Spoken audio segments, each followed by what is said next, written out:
इस क्लास में set number 6 cover करेंगे। हम करेंगे दोस्तों रेलवे एनटीपीसी ग्रेजुएट लेवल के मोस्ट इंपोर्टेंट क्वेश्चन जो आपके एग्जाम में बन सकते हैं।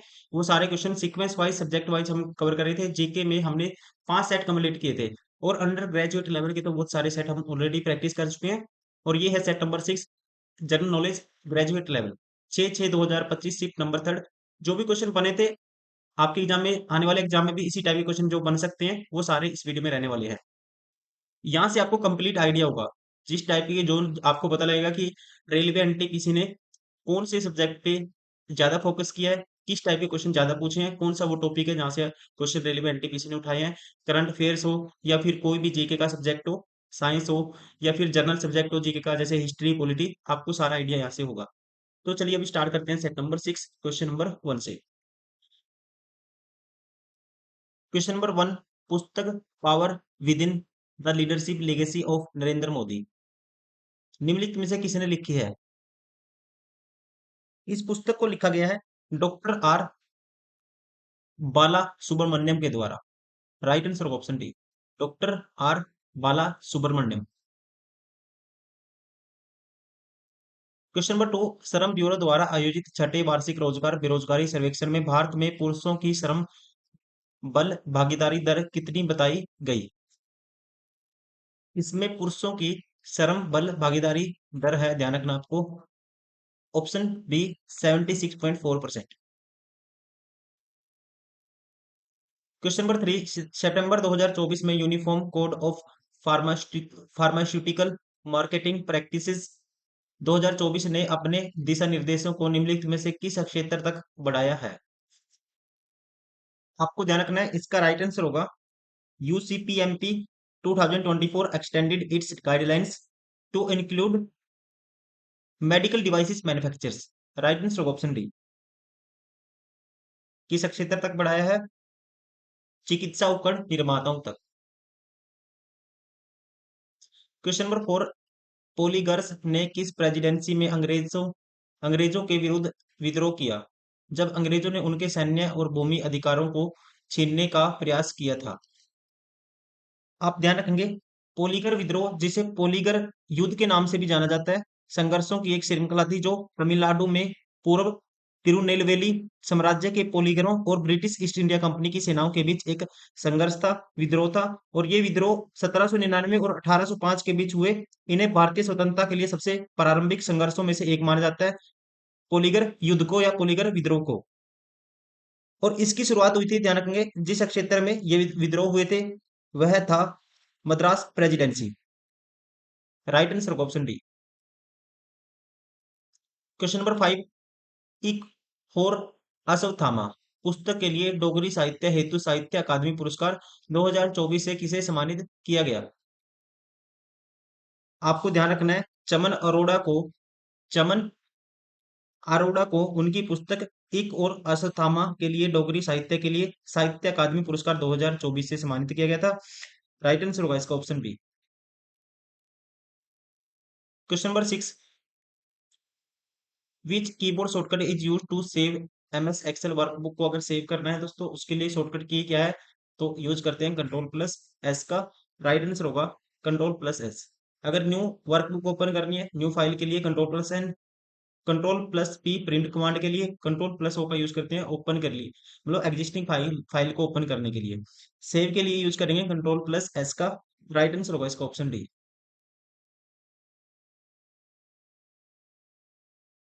Question number 7, how do you add text to a slide in MS PowerPoint? MS PowerPoint में आप स्लाइड में टेक्स्ट कैसे ऐड किया जाता है?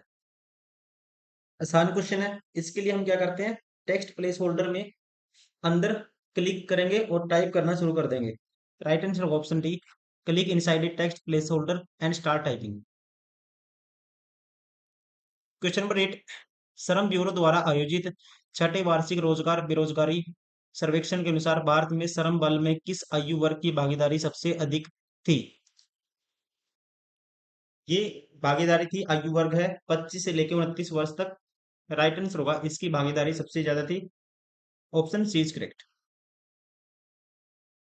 क्वेश्चन नंबर 9, वित्तीय वर्ष 2023-24 के लिए ग्रामीण विकास मंत्रालय के लिए बजट आवंटन कितना था 2023-24 के लिए?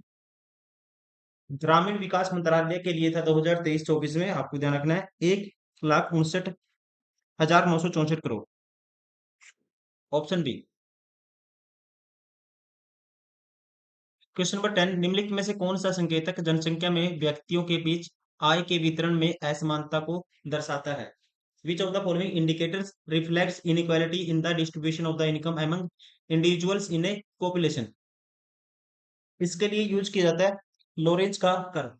लोरेंज वक्कर बोलेंगे इसको हिंदी में, एक ग्राफिकल रिप्रेजेंटेशन है जिसका उपयोग इकोनॉमिक्स में जनसंख्या के भीतर आय या धन के डिस्ट्रीब्यूशन के लिए, वितरण के लिए किया जाता है।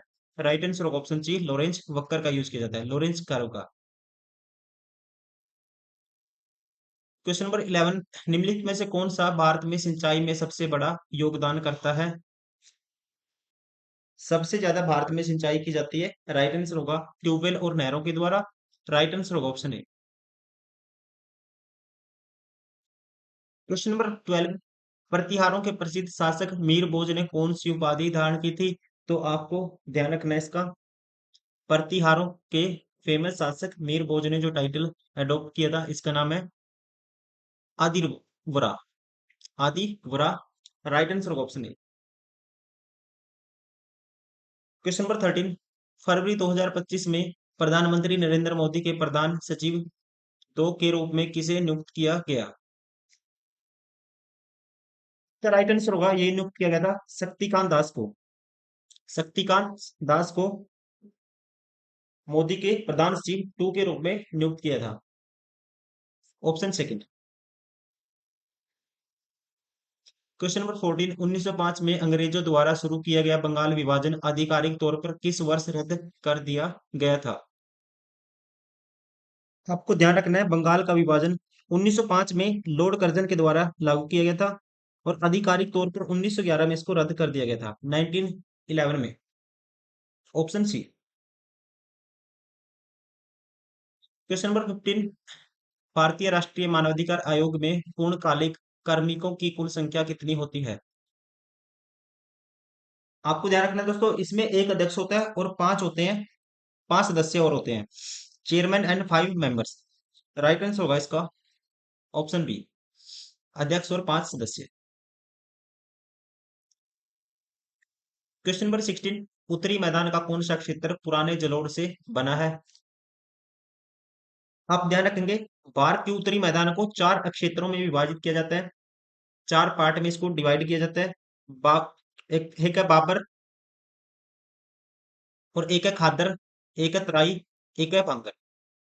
चार पार्ट में इसको डिवाइड किया जाता है, और उत्तरी मैदान का सबसे बड़ा हिस्सा पुराने जलोढ़ से बना होता है, जिसे बांगर के नाम से जाना जाता है। किसके नाम से जाना जाता है? बांगर के नाम से। राइट आंसर होगा ऑप्शन बी। क्वेश्चन नंबर 17, अप्रैल 2025 में निम्नलिखित में से कौन सा फुटबॉल खिलाड़ी क्लब और देश सहित 900 पेशेवर करियर गोल तक पहुंचने वाला पहला खिलाड़ी बन जाएगा? इस खिलाड़ी का नाम है, मोस्ट फेमस है, Cristiano Ronaldo. Option D. Question number 18, निम्नलिखित में से कौन सा उपन्यास कर तुलेन हैदर द्वारा 1959 में लिखा गया था, और यह भारत के विभाजन पर अपनी गहन अंतर्दृष्टि के लिए प्रसिद्ध है? इस उपन्यास का नाम है, इसका राइट आंसर होगा, इस उपन्यास का नाम है आग का दरिया। राइट आंसर होगा ऑप्शन ए। क्या नाम है? आग का दरिया। 1959 में यह प्रकाशित हुआ था, और किनके द्वारा लिखा गया था? करतुल करतुल एन हैदर के द्वारा इसको लिखा गया था। क्वेश्चन नंबर 19, भारत के केंद्र शासित प्रदेशों में नगर निगमों की स्थापना कैसे की जाती है? आपको ध्यान रखना है, केंद्र शासित प्रदेशों में नगर निगमों की स्थापना भारतीय संसद के द्वारा पारित अधिनियमों के माध्यम से की जाती है, क्योंकि ये क्षेत्र सीधे केंद्र सरकार द्वारा शासित होते हैं, इस वजह से। राइट आंसर होगा option C, by an act of parliament. Question number 20, Emily Henry के उस उपन्यास जिसमें दो प्रतिद्वंदी लेखक एक कुख्यात उत्तराधिकारिणी की जीवनी लिखने के लिए प्रतिस्पर्धा करते हैं, का नाम क्या है? इस उपन्यास का नाम है, इस नॉवल का नाम है Book Lovers. Right answer option B. Question number 21, शीतकाल में पश्चिम जेट धाराओं का क्या महत्व है? What is the significance of westerly jet streams in winter? तो आपको ध्यान रखना है, पश्चिमी जेट धाराएं, वेस्टर्ली जेट स्ट्रीम्स ऊपरी वायुमंडल में बहने वाली तीव्र हवाएं हैं जो सर्दियों के दौरान भारत के मौसम को प्रभावित करती हैं। और ये धाराएं पश्चिमी विक्षोभों, वेस्टर्न डिस्टर्बेंसेस को भारत की ओर निर्देशित करती हैं। इसकी डायरेक्शन को राइट आंसर होगा, कह सकते हैं ऑप्शन सी, भारत में पश्चिमी विक्षोभ को दिशा प्रदान करना। क्वेश्चन नंबर 22, मौर्योत्तर साम्राज्यों के दौरान एक आंतरिक व्यापार मार्ग उत्तरापथ जोड़ता था। आपको ध्यान रखना है, उत्तरापथ एक प्राचीन व्यापार मार्ग था जो गंगा नदी के किनारे से होकर पंजाब के रास्ते तक्षशिला तक जाता था। इस मार्ग का पूर्वी छोर गंगा नदी के मुहाने पर स्थित शहर तमलुक में था। शहर का नाम था तमलुक। जबकि पश्चिमी छोर तक्षशिला में था जो उत्तर पश्चिमी क्षेत्र में स्थित है। राइट आंसर होगा, कह सकते हैं भारत के उत्तरी और पूर्वी भागों को उत्तर पश्चिमी क्षेत्र से क्या करता था, जोड़ता था। Question number 23, drone industry conclave 2025 में चर्चा किए गए medium altitude long endurance male drone, male drone का नाम क्या है? इस मेल ड्रोन का नाम है, आपको ध्यान रखना है, इसको डीआरडीओ ने डेवलप किया था, विकसित किया था। इसका नाम है तपस। राइट आंसर होगा option four, Tapas stand for tactical airborne platform for advanced surveillance. Question number 24, मार्च 2025 में भारतीय संसद ने आवर्जन और विदेशी विधेयक 2025 पारित किया। इस कानून द्वारा निम्नलिखित में से कौन सा अधिनियम विशेष रूप से निरस्त किया गया था? इसने निरस्त किया है विदेशी अधिनियम 1946 को। राइट आंसर होगा इसका ऑप्शन सी। क्वेश्चन नंबर 25, काजी सिंह और भीमा नायक जैसे भील लीडरों के नेतृत्व में भील विद्रोह किस वर्ष हुआ था? ये विद्रोह हुआ था, आपको ध्यान रखना है, ऑप्शन सी 1818 में। भील विद्रोह 1818 में काजी सिंह और भीमा नायक जैसे भील नेताओं के नेतृत्व में शुरू हुआ था। और ये भारत में जनजातीय समूह द्वारा किए गए पहले विद्रोह में से एक था, जिसका मुख्य कारण ईस्ट इंडिया कंपनी का व्यवहार था, दमनकारी व्यवहार था, जिसने भीलों को उनके पारंपरिक वन अधिकारों से वंचित कर दिया था। ब्रिटिश, या कहते हैं ब्रिटिश ईस्ट इंडिया कंपनी ने। राइट आंसर होगा ऑप्शन सी, 1818 में ये हुआ था। क्वेश्चन नंबर 26, अभिधम पिटक निम्नलिखित में से किस क्षेत्र का गहन अन्वेषण करता है? इसका राइट आंसर होगा, आपको ध्यान रखना है, अभिधम पिटक क्या है? अभिधम पिटक, जिसे बौद्ध धर्म के त्रिपिटक का तीसरा भाग इसको माना जाता है, बुद्ध की शिक्षाओं का एक विस्तृत विश्लेषण है। ये मुख्य रूप से बौद्ध धर्म के दार्शनिक और मनोवैज्ञानिक पहलुओं पर केंद्रित है, जिसमें वास्तविकता और चेतना का व्यवस्थित विश्लेषण शामिल है। और ये आचार, मानसिक परिघटनाओं और मनोवैज्ञानिक अंतर्दृष्टि के विषयों से संबंधित है, आपको ध्यान रखना है। राइट आंसर होगा ऑप्शन बी, आचार, मानसिक परिघटनाओं और मनोवैज्ञानिक अंतर्दृष्टि, इन सभी सब्जेक्ट से, इन सभी विषयों से ये संबंधित है। क्वेश्चन नंबर 27, भारत की कोन्याक जनजाति मुख्य रूप से भारत के निम्नलिखित में से किस राज्य में पाई जाती है? कौन सी कोन्याक, कोन्याक जनजाति कहाँ पे, कौन से राज्य में पाई जाती है? राज्य का नाम है जिसमें ये पाई जाती है, नागालैंड और अरुणाचल प्रदेश। राइट आंसर होगा ऑप्शन डी। क्वेश्चन नंबर 28, भारतीय संविधान के किस अनुच्छेद के तहत मौलिक अधिकारों के प्रवर्तन के लिए रिट जारी करने की शक्ति सर्वोच्च न्यायालय में निहित है? दोस्तों, सर्वोच्च न्यायालय को यह अधिकार है रिट जारी करने का। राइट आंसर होगा अकॉर्डिंग टू आर्टिकल 32। और उच्च न्यायालय को, हाई कोर्ट को 226 के तहत।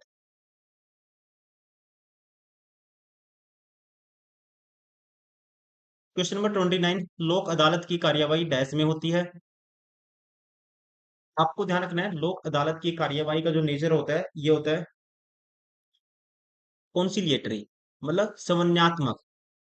मतलब कह सकते हैं लोक अदालत की जो कार्यवाही होती है, समया समन्वयात्मक का मतलब होता है सुलह समझौता।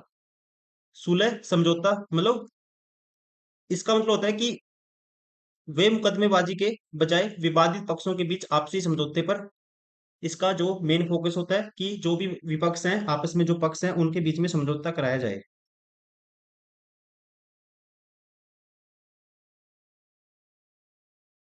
Question number 30। झारखंड के अधिकारियों ने डैश के अंदर स्थित पहले गांव जैगीर को सफलतापूर्वक पूरी तरह से इसके मुख्य क्षेत्र से बाहर स्थानांतरित कर दिया है। आपको ध्यान रखना है, पलामू टाइगर रिजर्व झारखंड में स्थित है।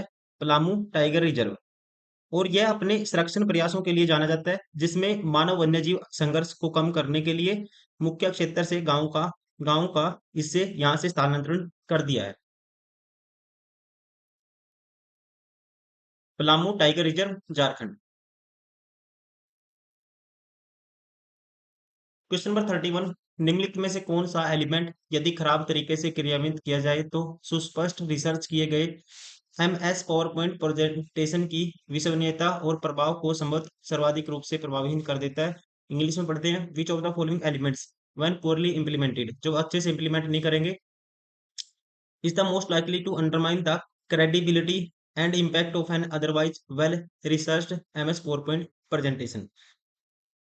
मतलब जिसका स्लाइड प्रेजेंटेशन में एक गलत इफेक्ट पड़ सकता है, सीधा सिंपल लैंग्वेज में। तो इसका राइट आंसर होगा ये है स्लाइड मास्टर एंड और टेम्पलेट का असंगत उपयोग, inconsistent use of slide master and templates. अगर इसका अच्छे से यूज नहीं किया जाएगा तो क्या होगा, ये पावर पॉइंट प्रेजेंटेशन की विश्वसनीयता और प्रभाव को क्या कर देगा, प्रभाव करेगा, इम्पैक्ट डालेगा, ये कह सकते हैं। राइट आंसर होगा इसका ऑप्शन ए। Question number 32। अप्रैल 2025 में नीति आयोग ने ऑटोमोटिव उद्योग वैश्विक मूल्य श्रृंखला में भारत की भागीदारी को सख्त बनाना शीर्षक से एक रिपोर्ट जारी की। इस रिपोर्ट का प्राथमिक उद्देश्य क्या है? इसका प्राथमिक उद्देश्य है वैश्विक ऑटोमोटिव मूल्य श्रृंखला में भारत की भूमिका बढ़ाने के लिए रणनीति प्रस्तावित करना। To propose strategies for enhancing India's role in the global automotive value chains. Right answer option A. Question number 33। Global data report 2025 के अनुसार 2024 में ओईसीडी देशों में घरेलू सॉवरेन बॉन्ड की केंद्रीय पैक होल्डिंग्स का हिस्सा कितना होगा? अकॉर्डिंग टू द ग्लोबल डेब्ट report 2025, what was the share of the central bank holdings of domestic sovereign bonds in OECD countries in 2024? इसका राइट आंसर होगा ये हिस्सा है 19%। राइट आंसर होगा ऑप्शन बी। आपको यह भी ध्यान रखना है, ओईसीडी आर्थिक सहयोग और विकास संगठन, इसकी स्थापना हुई थी 1961 में, और इसमें आते हैं 38 कंट्रीज में आती है। कितनी आती है? 38 कंट्रीज इसमें आती है।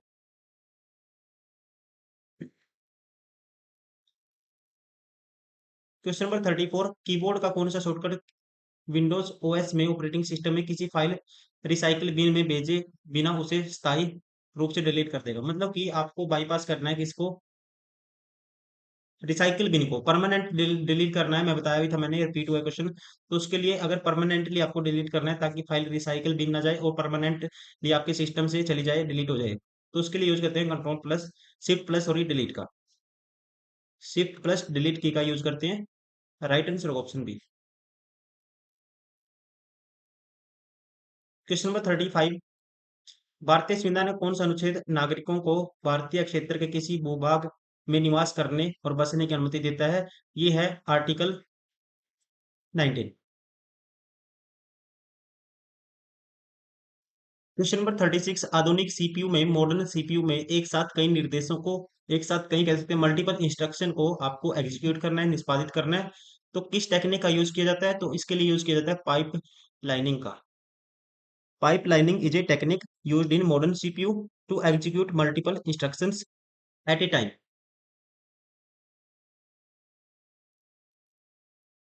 Question number 37। भारत के पूर्वी तटीय मैदानों को किस प्रकार के तट के रूप में सर्वोत्तम रूप से वर्णित किया जाता है? तो आपको ध्यान रखना है दोस्तों, भारत के पूर्वी तटीय मैदानों को एक उभरता हुआ तट माना जाता है। इस प्रकार के तट का निर्माण भूमि के ऊपर उठने या समतल जो सरफेस है समतल के नीचे गिरने से होता है माना जाता है, जिससे पहले ये डूबे हुए दिखते हैं और बाद में उजागर होते हुए प्रतीत होते हैं। तो इसे बोलेंगे बी उद्गामी तट, एमरजेंट कोस्ट। मतलब कि उद्गामी मीन्स उभरता हुआ तट, उभरता हुआ emergent coast. Question number 38, amino अम्ल में कौन से प्रकार्यात्मक समूह सीधे पेप्टाइड अवन बनाने में शामिल होते हैं? कहते हैं which functional group in amino acid are directly involve in forming peptide bonds. इसमें जो फंक्शनल ग्रुप होते हैं ये होते हैं कार्बोक्सिलिक, कार्बोक्सिल, ये वाला ग्रुप होता है COOH। और अमीनो ग्रुप, अमीनो ग्रुप कौन सा होता है? NH2। Right answer option D. Question number 40, what is the SI unit of energy? Energy की जो एसआई यूनिट है वो क्या होती है? आपको पता ही होगा, एनर्जी की एसआई यूनिट होती है जूल। और ये वोट किसकी होती है? पावर की होती है। न्यूटन फोर्स की यूनिट होती है एसआई। केल्विन टेम्परेचर की यूनिट होती है। टेम्परेचर की केल्विन, न्यूटन फोर्स की, वोट पावर की, और जूल किसकी होती है? एनर्जी की।